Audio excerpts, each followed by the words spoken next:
So the next is we have, as we mentioned already, aortic stenosis, mitral stenosis. So aortic stenosis is systolic, mitral stenosis is diastolic. Now aortic regurgitation will be diastolic.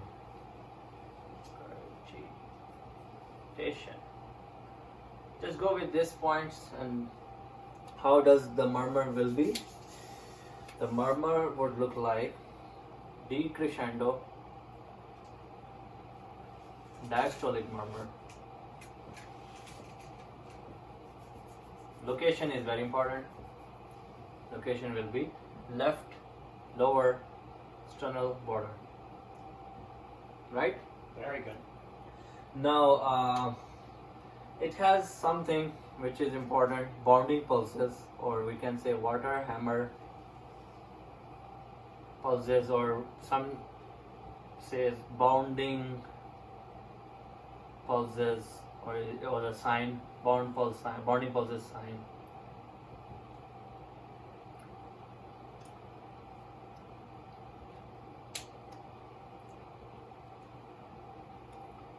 Now we have in the pediatrics, the murmur who has also bounding pulses will be, that's right, pediatrics, PDA, patent ductus arteriosus. So if you are confused, and in the question like you know that it's a PEDS question, and you find out okay there's a buzzword bounding pulses, that must be PDA if they don't give you murmur. But we know that the murmur is machine-like murmur. So, and it is systolic. Machine-like murmur. And sometimes they just describe it as continuous. Yes, continuous, machine-like murmur. And we should know that association of PDA with congenital rubella syndrome. Yes. Congenital rubella syndrome.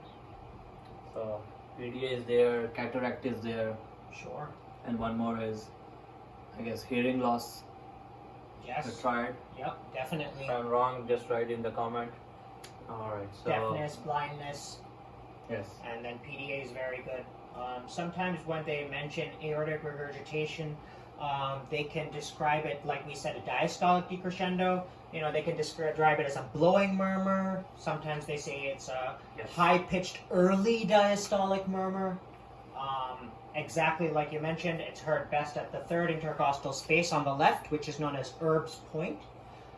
Another thing they might try to test you is that when will you hear the murmur more? It would be on end expiration with the patient sitting up and leaning forward. Yes. Yeah. So during inspiration, diastolic phase is there, and during expiration, systolic. So I think we are pretty good at it. We just highlighted the important points, and this, if you know this all, it will help you. It will give you at least 1 point. Definitely. Sometimes they associate, I'm sure you guys know, aortic regurgitation with, I think it's ankylosing spondylitis as an association. Exactly. Yeah, that's a good point that we can associate. Exactly. So, ankylosing spondylitis. We have also with Marfan syndrome. Absolutely. Syphilis. Yes. Syphilis has to Anything to do with the aortic valve, syphilis is like a big guy, Turner syndrome. Yeah. Now, if you talk about one more thing is, just for clinical purpose, if you talk about mitral regurgitation, I'll just write it here.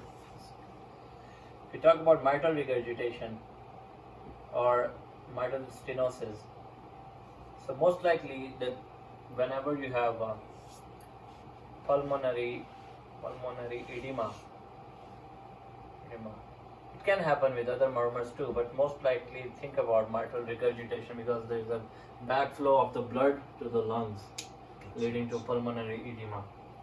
Stenosis can also happen in the left atrium, and there's a stenosis, so all the blood goes back to the lungs leading to pulmonary edema.